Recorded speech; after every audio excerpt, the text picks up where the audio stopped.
Confucius teachings on building a happy life. 18.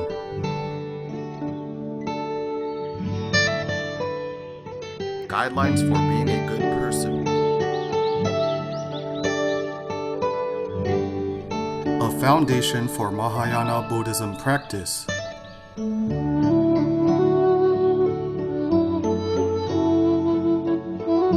Validated by Master Kong. Speaker, Teacher Tsai Lixu.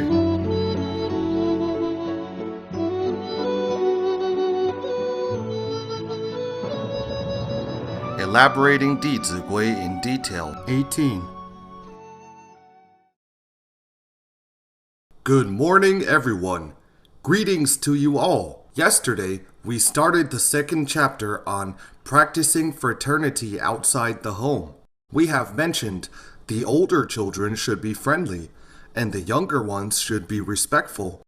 When siblings get along harmoniously, filial piety already exists in their actions. As the proverb says, when a family lives in harmony, myriad things are bound to be prosperous. When siblings are united in heart, even the ochre earth will turn into gold. It is true that when the family atmosphere is harmonious, the family tradition and family members' careers will surely reach their pinnacles. After listening to the stories of the ancient saints and sages, many children immediately wanted to follow the saints' examples after they got home. Having learned that Kong Rong gave the bigger pear to his older brother, the children started to practice and emulate Kong Rong. An older sister became so generous that she gave the only pear left to her younger brother. The younger brother happily took one big bite after another. When he had eaten more than half of the pear, the sister couldn't resist her temptation and snatched the pear back from her brother. When the mother saw this, she then gave a call to their teacher. This is a very good opportunity for cooperation between teachers and parents. Because it is impossible for children to practice every teaching in the classics in one go, they still need long-term guidance from their teachers and parents. The next day, the teacher told the class a story. During the Han Dynasty, there were two siblings. The older brother was named Zhao Xiao, and the younger one was named Zhao Li. Unfortunately, Zhao Li was kidnapped by bandits. When the older brother learned about it, he immediately went to search for the bandits' camp. As he rushed straight to the bandits' camp, he saw that the bandits were very hungry and were already prepared to kill and eat his brother. When Zhao Xiao saw this, he was very anxious that he dashed in front of the bandits and said, "My brother is sick and skinny. Please don't eat him. You can eat me because I'm fatter and healthier." When Zhao Li heard this, he also became very nervous and quickly pushed his brother away and said to the bandits, "Since it is my fate to be caught by you, you should eat me. You must not hurt my brother." The two brothers were fighting to die for each other. At this time, the bandits were deeply moved by them and released Zhao Li. The teacher then said, "So, children, what were Zhao Xiao and Zhao Li even willing to sacrifice for each other? Even their own lives. Can we quarrel with our siblings just for an apple or a pear? We should act according to the spirit of the ancient saints and sages." When the emperor learned about the spirit of Zhao Xiao and Zhao Li, willing to sacrifice their lives for each other, the emperor appointed them as officials to govern the people. So they were blessed with good fortune in the end. Why did the emperor want to appoint them as officials? You see, siblings who love each other would surely be filial to their parents. Such virtuous people would definitely love and care for the people when they become officials. Because when one was taught to be filial to his parents, he will respect all parents of other people. When one was taught to be fraternal, he will also respect all siblings of other people. So we use this teaching moment to guide and educate children. Of course, when children have excellent performance, we must also acknowledge their efforts. There was another child whose classmates' slippers had worn out. As his own slippers were already slightly spoiled, he had replaced them with new ones. But he was reluctant to throw away his old slippers and place them under his bed. Perhaps he had learned this phrase in Dizigui, I will not ignore old friends and only take delight in new ones. So he still had feelings for his old slippers and didn't throw them away but put them under his bed. Seeing the child's slippers were worn out and could not be worn anymore, the teacher said to him, Go get your old slippers and give them to your classmate. Is this an act of helping the classmate? Yes. Otherwise, his classmate would have no slippers to wear during the winter's chill. Later, the teacher found this student still wearing the old slippers, and the new slippers were surprisingly on his classmate's feet. All of us adults had been given a lesson. You see, he had truly practiced this teaching in Dizigui. When I do not value wealth much, how can there be resentment? His classmate must have sensed that he took great care of others. So we encouraged this child right away, saying that he is indeed a good student of Confucius. Then we also gave him further expectations, urging him to set a good example for his classmates in the future, since he was the eldest in the class. When we acknowledge our children, we must not forget to remind them to step up the position of their aspiration. So, praising children is also a big subject to learn. We often hear this phrase, being bright at an early age does not necessarily mean being talented when grown up.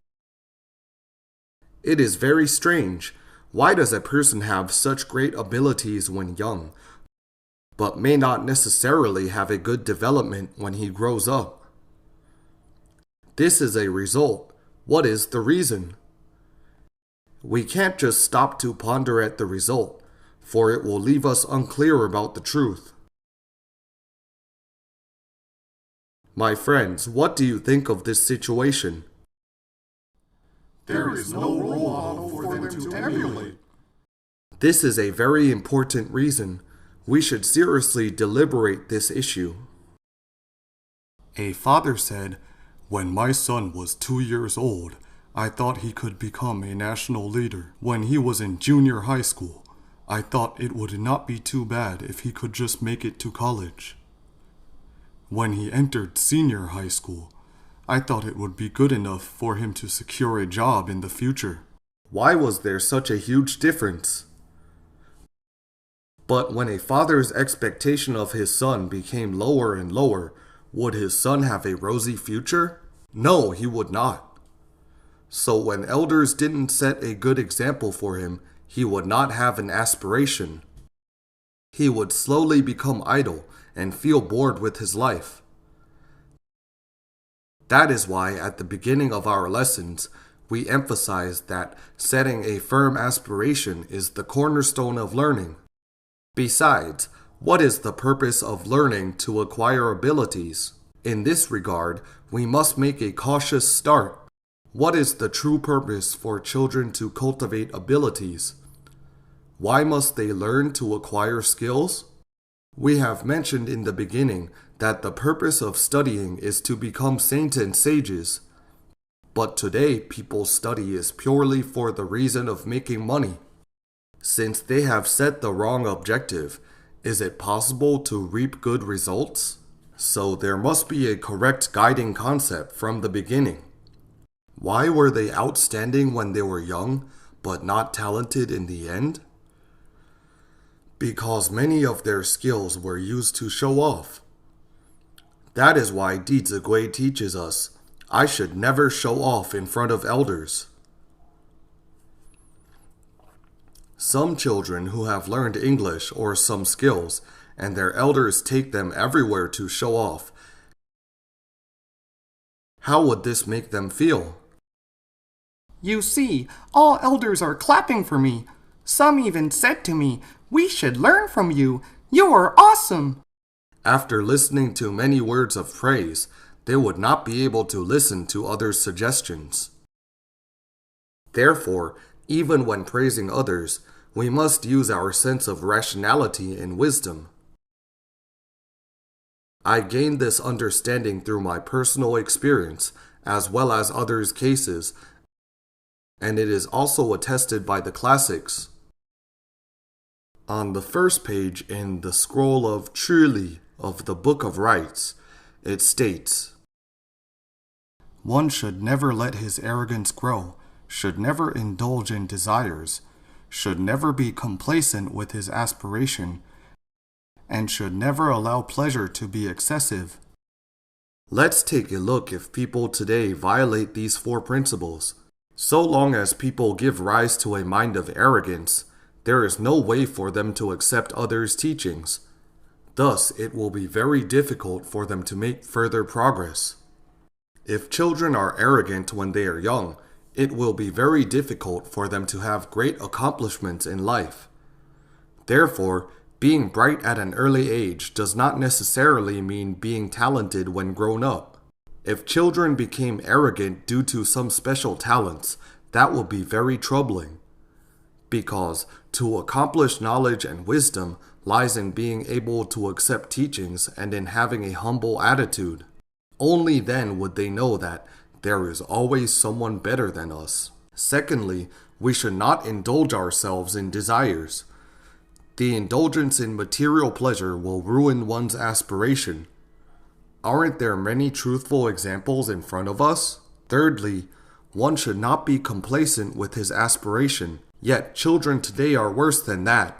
They do not have any aspiration, leading them to always goof around and feel bored with life. So we should set a lofty and far aspiration. Our lives would then be fulfilling, because we would then always think of improving ourselves to serve society and others. Lastly, we should not allow pleasures to be excessive, as extreme joy would turn into sorrow. When a child doesn't know how to be self-disciplined from a young age and always plays without restraint, he will increase the possibility of harming his own health or exposing himself to great danger. My friends, our ancestors recorded their teachings in the scriptural texts thousands of years ago. Our ancestors had fulfilled their responsibilities to us. We must not disgrace them. Being the eldest grandson, I received a lot of praise since I was young. So whenever I did something, what was my motive? Getting applause. How do you know? I would see whether others were aware of what I was doing, so it turned out that I had been living amidst applause. Once when I was in my senior year of college, after listening to my lecture, an elder happily said to me, You are really someone who lives amidst others' applause. He was giving me an acknowledgement, but his words suddenly put me in deep reflection. Would I still do it if there was no applause? No, I would not. But surprisingly, there is no applause for many extremely important matters in life. When a person often gets a lot of praise, he would definitely be very concerned about gains and losses. With this kind of life, one will never be happy and at ease. I began to rectify myself because I had been listening to too much praise in the past. And as a result, I would really feel very uneasy when I heard a word of criticism. So I must always recite this phrase in Dizigui. If compliments make me apprehensive and criticism makes me joyful, upright and forgiving people will gradually come close to me. Indeed, we only have a pair of eyes and ears. How much can we see and hear? When we have a mind of humility, we have no idea how many more pairs of eyes are helping us to see the road in front of us, and how many more pairs of ears are helping us to listen to many messages, as well as pointing out our shortcomings. So the thing that we should nurture in our children is humility, not complacency. When we praise our children, we must praise their virtuous conduct, not their abilities and talents. As praising one's talent and ability for a period of time would surely lead to problems. What else do parents also praise? Wow, how pretty you are! What is the point of praising one's beauty? Would saying that be of any help to her? You should say, "What a good temperament you have! Are you reading Dizigui every day? Is it because you have always been very courteous to elders, so you are able to reflect your inner sincerity to your outward appearance?" You can take this opportunity to review the classical texts with her. Too many children, such as little girls, are praised by adults, saying, "How could one person look so pretty? Look at her eyes, look at her nose." If this little girl was praised for 2 or 3 years, what would happen? She would surely bring one thing with her every day. A mirror. How do you know? There were a pair of siblings who came to a kindergarten. Both the older sister and younger brother were so beautiful, but the beauty of a little girl usually attracts the elders more. So everyone seeing her would keep praising her beauty. During the class, this little girl would take out a mirror to take a glance at herself. As a result, her learning performance was far behind that of her brother, because she only paid attention to her appearance and was not attentive in class. She was often concerned about whether or not others were eyeing her. Such children will easily head towards a life of vanity in the future. So do not praise children's appearances, neither should we often praise their abilities and talents. Instead, we should praise their virtues. And even if we praise their abilities and talents, we must also lead them to understand the purpose of having talents. For example, what is the purpose of being very talented in playing the zither? What is the purpose? Is it to perform for others and make them feel that I am so great? That is wrong. If we were to lead children in this way, their zither playing would definitely run into a bottleneck. On the other hand, we could guide them by saying, "There is nothing better than music to transform the prevailing customs and reform society." This means that music can improve people's temperament and the value and vibe of the entire society.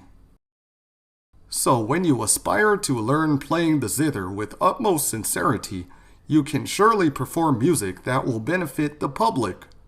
When children have such a goal, their entire mentality would be completely different. When we commend children's virtues, for example, "You are so filial to your parents," they will do it more vigorously because filial piety corresponds with their self-nature. This will not have any side effect. So our praise must accord with moral character. Where can we find the standard of moral character? Correct. In Dizigui, delve deeply into one subject. This one subject is to allow us to grasp the essence of moral character. So, my friends, we must familiarize ourselves with the text of Dizigui. Listen, I emphasize, familiarize yourself with it. For elders, there is pressure to memorize the text, but you should at least be familiar with it. There was a mother who brought her little daughter to go shopping. They happened to bump into a friend. The friend asked the little girl, "Why have you not started school yet?"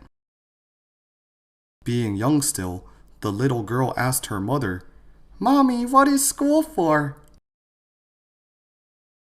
This elder told the girl at once, "School can make one earn big money." Well, it is important to make a cautious start. What should you do if you were this mother? Nowadays, such a view of value accounts for a large proportion.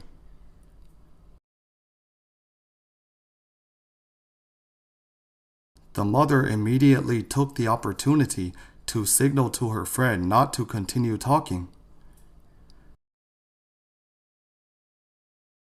Then she said to her daughter, "Foremost, studying allows us to acquire skills and abilities. With the skills and abilities, we can then help others and make contributions to society." We must remember that society and nation are an entity where everyone must help each other. When children know that there must be mutual help in society, how will they treat other people from all walks of life once they form this attitude? They will show their respect and gratitude. But if their purpose of acquiring skills is to earn big money, what will be their standard to view people of every walk of life in the future? With the amount of the money. They will disdain people of many fields. So seeking wisdom and knowledge lies in the intention that is harbored in one's mind. As long as one's intention is deviated, one will move away from morality and wisdom. So the mother immediately led her daughter to understand that studying is to acquire abilities to help others. But learning ability is too abstract for a little child to understand. Since the mother and daughter had just bought some steamed buns from the supermarket, the mother said to the daughter, "That uncle who has skills of making buns, so he can make buns for us to eat. We should be thankful to him." The mother continued, "But to express our gratitude, can we give the uncle your toy bear or give him your little car? The uncle may not need them, so we can thank the uncle by giving him some money that he can use to buy his necessities."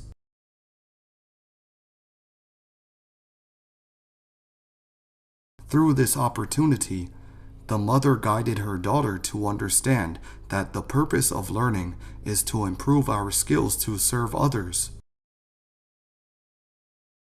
When children have such an attitude, they will not easily become arrogant. I once met a new acquaintance in his 20s. When I first saw him, he was taller than me and more handsome than me. Plus, he had been studying Saints and Sages classics, so I was very excited to meet him. Since he had started learning the classics earlier than me, I was very happy for him and started praising him. I praised him. "This is so rare to come by."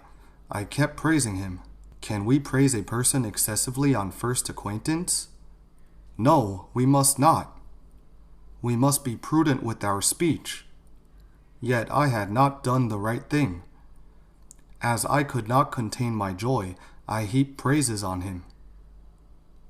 Later, after over a week of being together, I observed that he had done something that was not appropriate. As he was much younger than me, and I regarded myself as his big brother, I then made my expression pleasant and softened my voice to talk to him. As soon as I voiced my words, I saw his facial expression change instantly. As I am also a highly sensitive person, I immediately slammed on the brakes after exhorting him halfway, because if he could not accept my exhortation and the atmosphere became tense, it would not be easy to communicate with him next time. From this incident, I also came to understand that I must praise people according to their virtues. Otherwise, people will truly get lost amidst others' praise. That's why we praised the student who was willing to spare his new slippers for his classmate.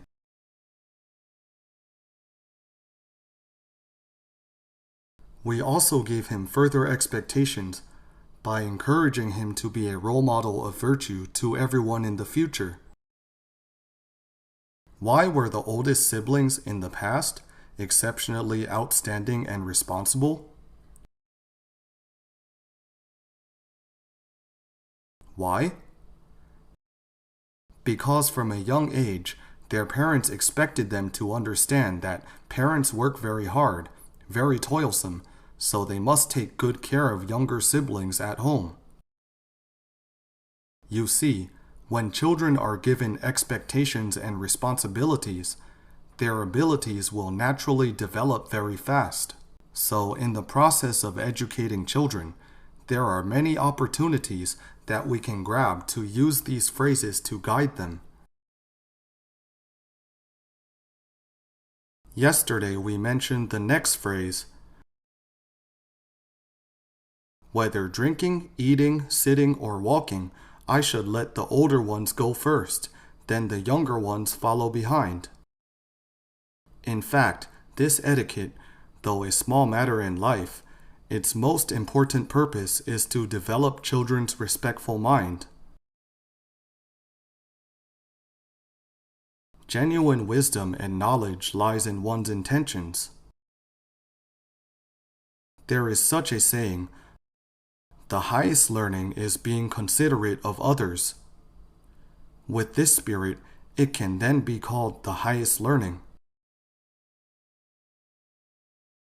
Mr. Fan Zhongyan's eldest son was named Fan Chunren. Chinese parents care for their children in every detail. Even the given names were to educate the child. For the Chinese, what is the purpose of giving a name to children? They give their children expectations through their names, so that the children can remind themselves at all times. So Fan Zhongyan named his son Chunren. What was his expectation for his son? He was hoping that his son could always uphold a benevolent and compassionate heart. Let's take a look at this character of benevolence, Ren.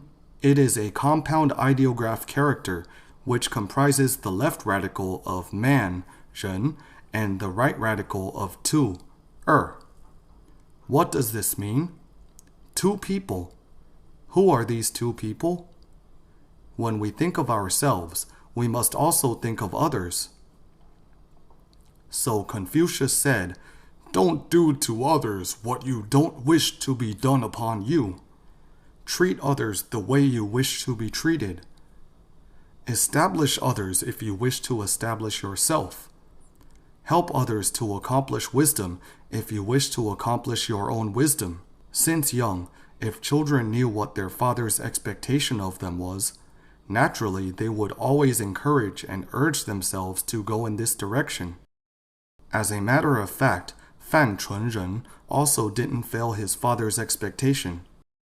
Once, Fan Zhongyan told his son, Fan Chunren, I have 500 buckets of wheat.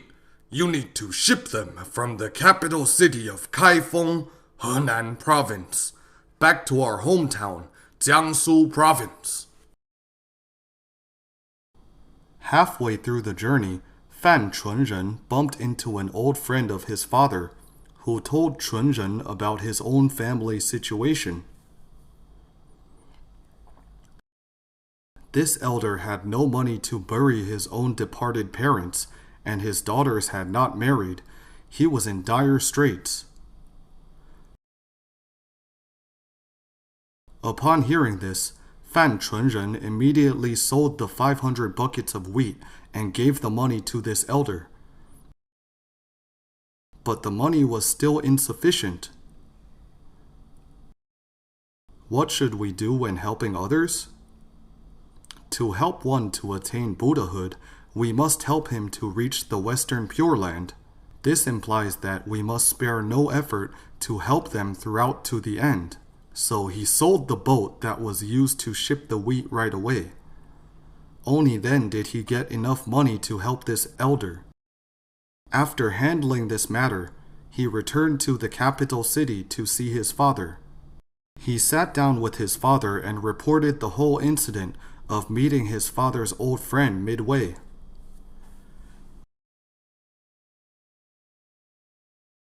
When he told his father of his decision to sell the wheat to help the elder and found that the money was still insufficient, Fan Zhongyan raised his head and said to his son, "Then you should sell the boat too." Chunren said, "Yes, father, I have sold the boat." Look, the father and son shared the same mindsets. That is why their family morality could last eternally. By upholding pure benevolence, did the Fan family suffer any losses? No, they did not suffer any disadvantages. They have gained great blessings instead. Likewise, my father gave me this name also expecting me to be well-mannered and to have a sense of mission to carry on courtesy to the future generations, like the sun shining its light on the earth. In this way, I would then not disappoint my father having given me this name. The crux of seeking wisdom and knowledge is to foster a pure intention and to develop a benevolent and respectful mind. So why do people say that learning can change our temperament? Where does the change start? From our mind. Take the example of Dizigui.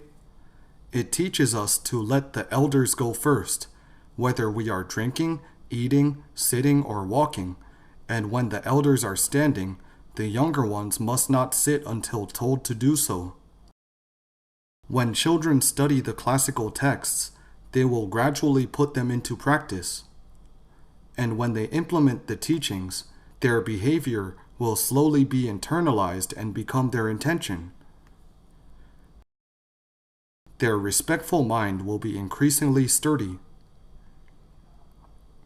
When their respectful mind becomes sturdy, this inner sincerity will naturally change their temperament.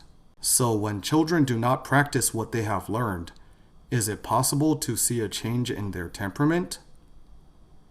The effects will be quite limited.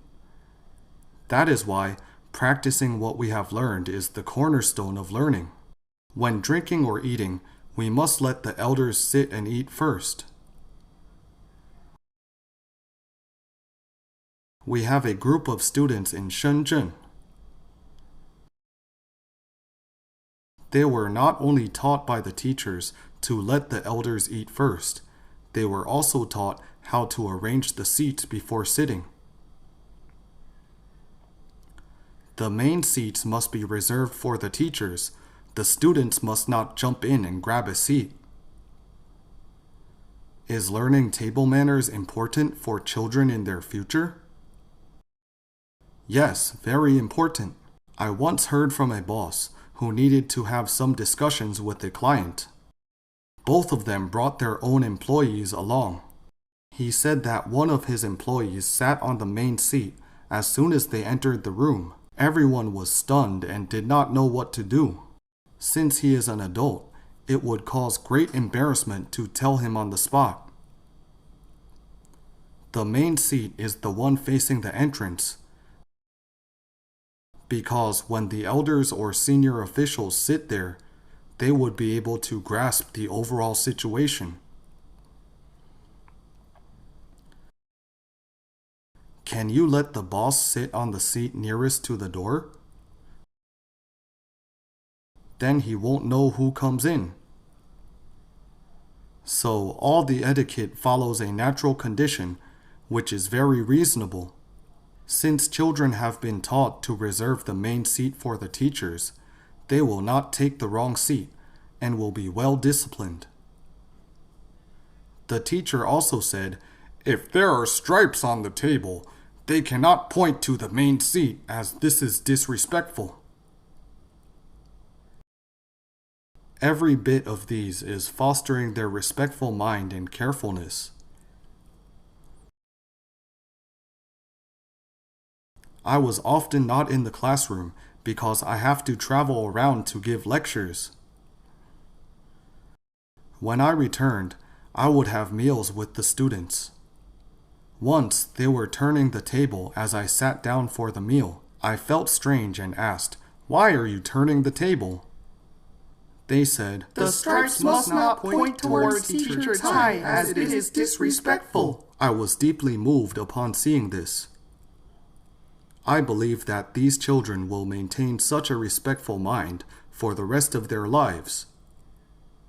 This is about when drinking and eating, letting the elders go first. Next, when sitting and walking, we should also let the elders go first.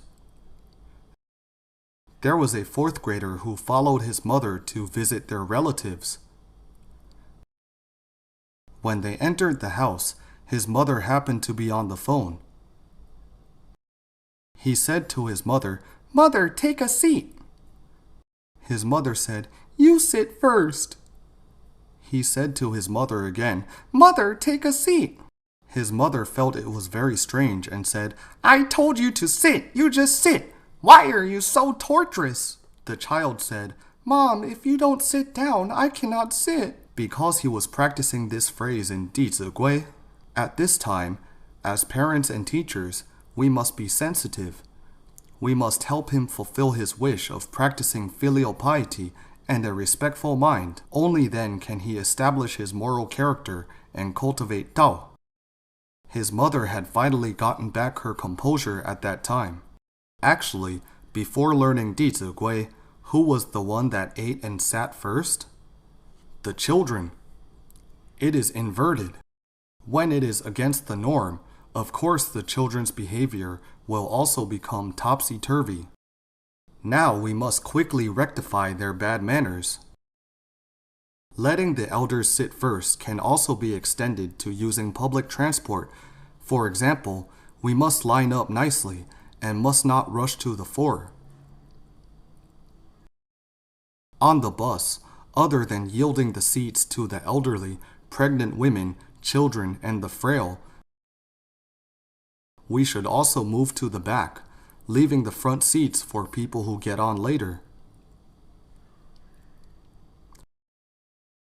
Do not pick the front seat when there are plenty of seats at the back, as this is not giving convenience to others. Because if the passengers behind are elderly, is it nice to make them walk so far? So we must always be considerate of the elderly and the passengers behind us. My friends, do the adults practice this now?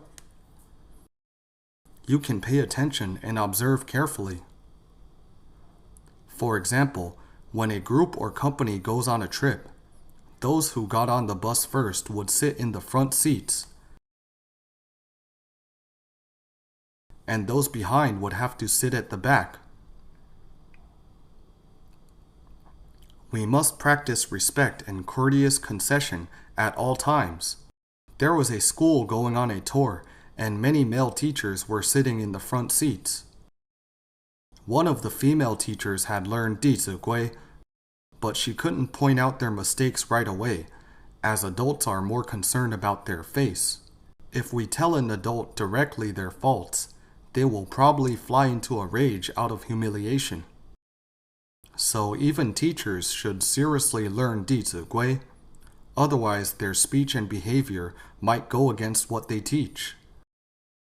What would happen if the teacher's deeds were not consistent with education? They would fall into the 19th level of hell. There is such an anecdote. There was a doctor who treated his patient's life carelessly.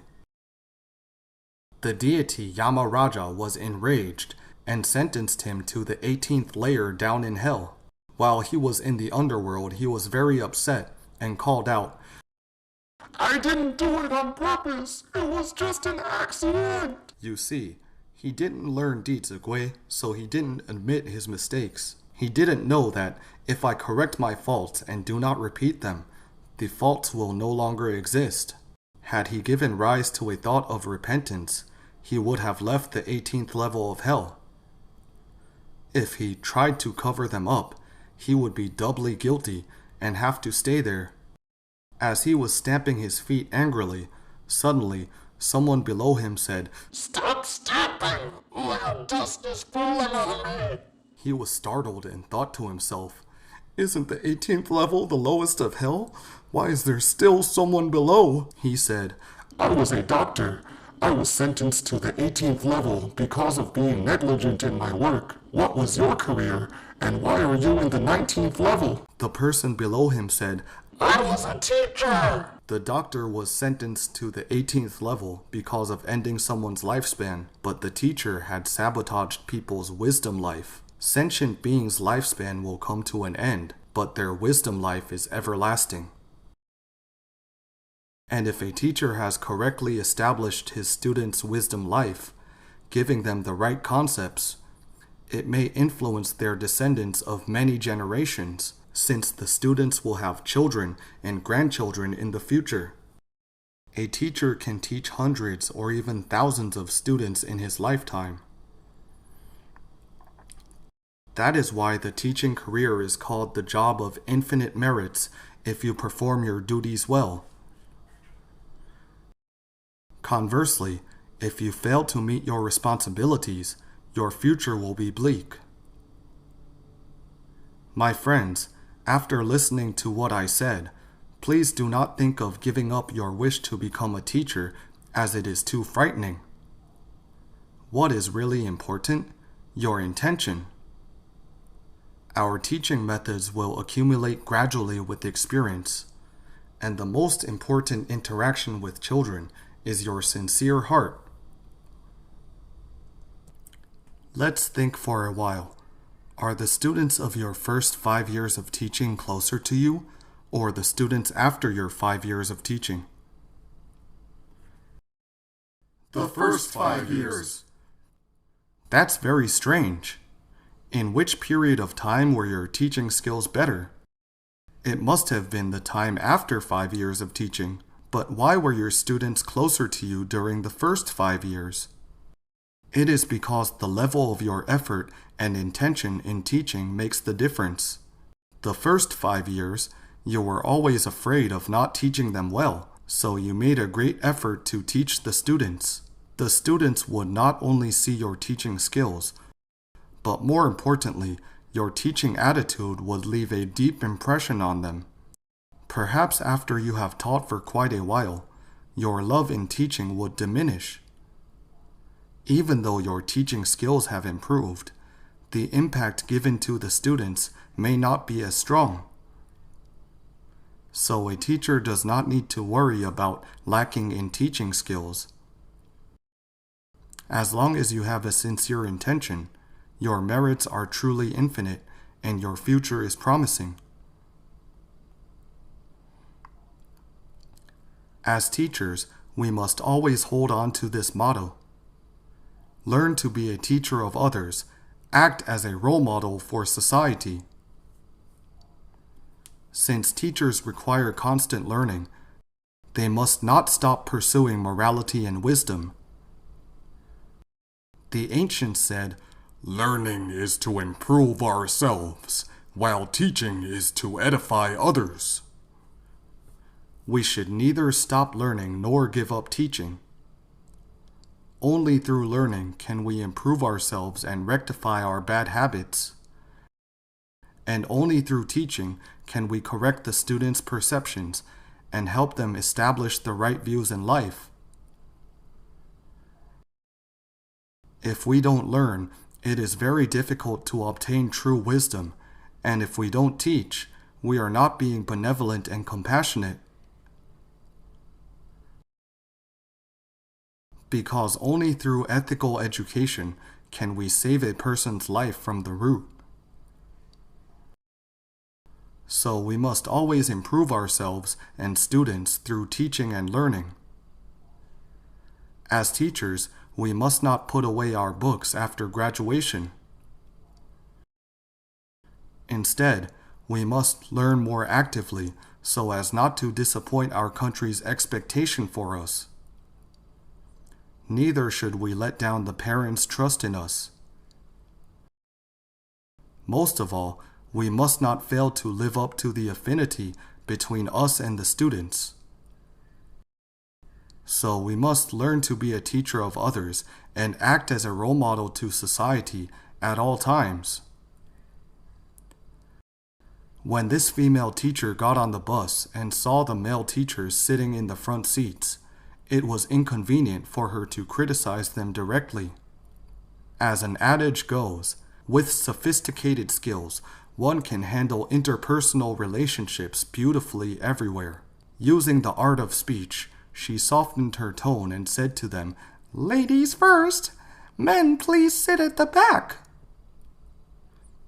This way, the male teacher obtained a sense of achievement. We should not criticize others directly, but show them a good example. For instance, when an elder teacher got on the bus later, this lady teacher immediately stood up from her seat and said, "Teacher Wu, please take the seat here." This is demonstrating an example to others. When one person demonstrates a good example, others will give rise to a respectful mind. So in any group, we must always demonstrate good examples for others to follow.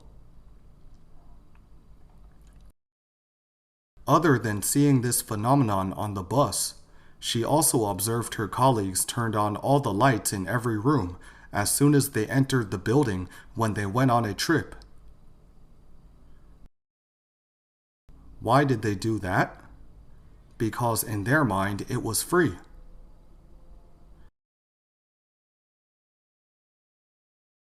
When money is considered first, people would do a lot of things that would undermine their own blessing.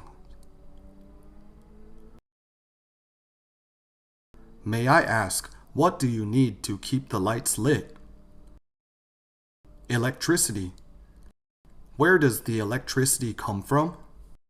There are many ways to generate electricity, including that of hydroelectric power, and all these methods must consume the Earth's energy.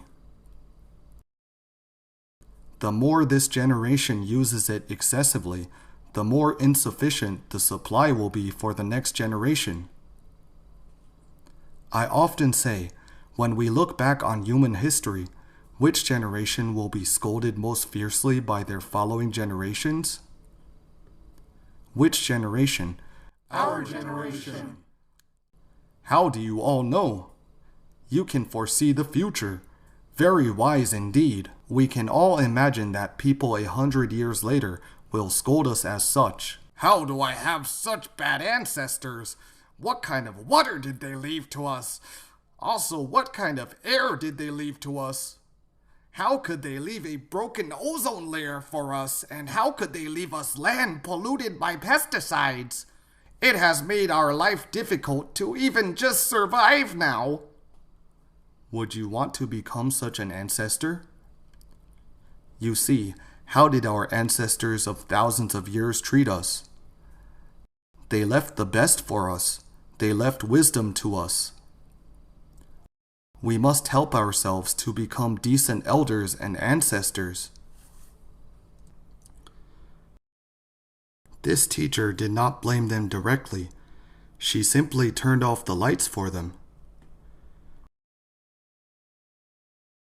As teachers, we must always bear in mind that our speech and behavior should be a good example for the student as well as the public.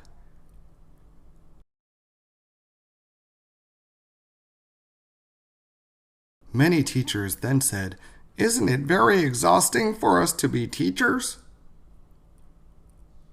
Actually, saying such words shows that they have not truly practiced the sage's teachings.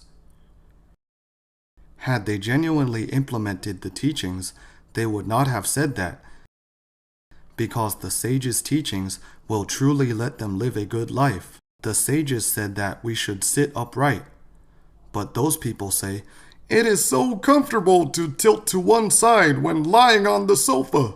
Actually, they are only concerned about the comfort of the current moment.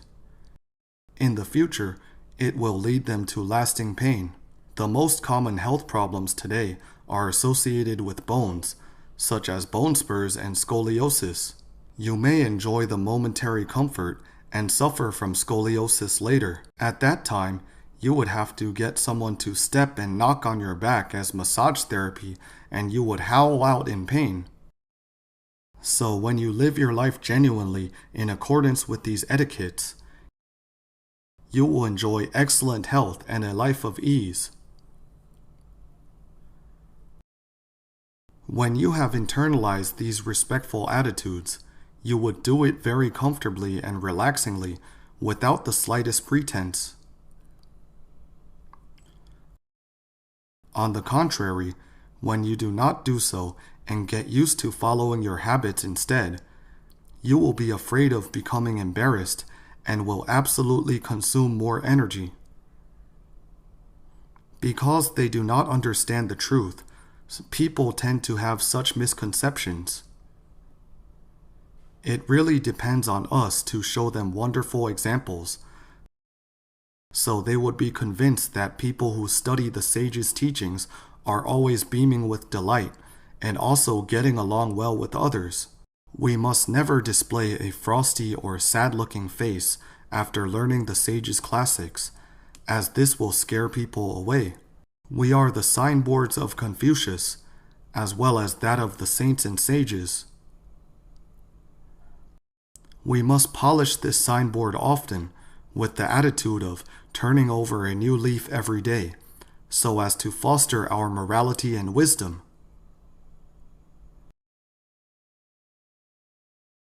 We should also stimulate people's respectful and benevolent mind by setting a good living example for them.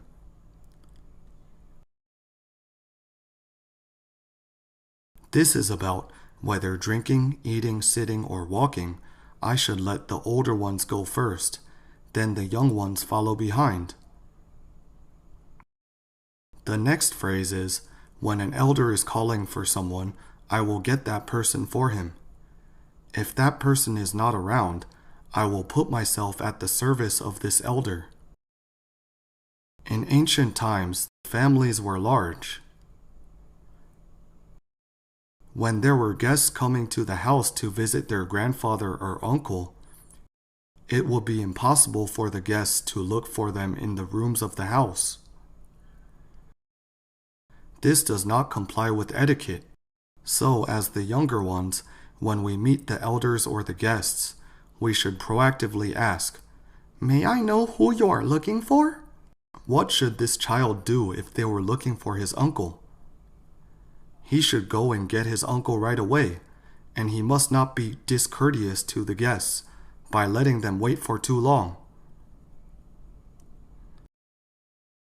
If this uncle was not around, he should immediately report back, putting himself at the service of the guests and say, "My uncle is not around. Is there anything I can do for you?" Because it may be that they had come from afar for a purpose. As the saying goes, one will not visit the temple without a reason, so there must be a reason for their visit. We should ask, "May I know what is the purpose of your visit? May I take a message for you?" When a child can handle matters with such manners, would you rest assured when you delegate tasks to him in the future? Yes, you will rest assured. Do not underestimate this etiquette. It represents that when facing an issue, he will have the attitude of following through. This is called an attitude of carrying things out from start to finish. By having this attitude, he will not become anxious or impatient easily. This kind of life etiquette fosters children's cultivation. Okay, we will stop here for today, and we shall continue in the next lesson. Thank you.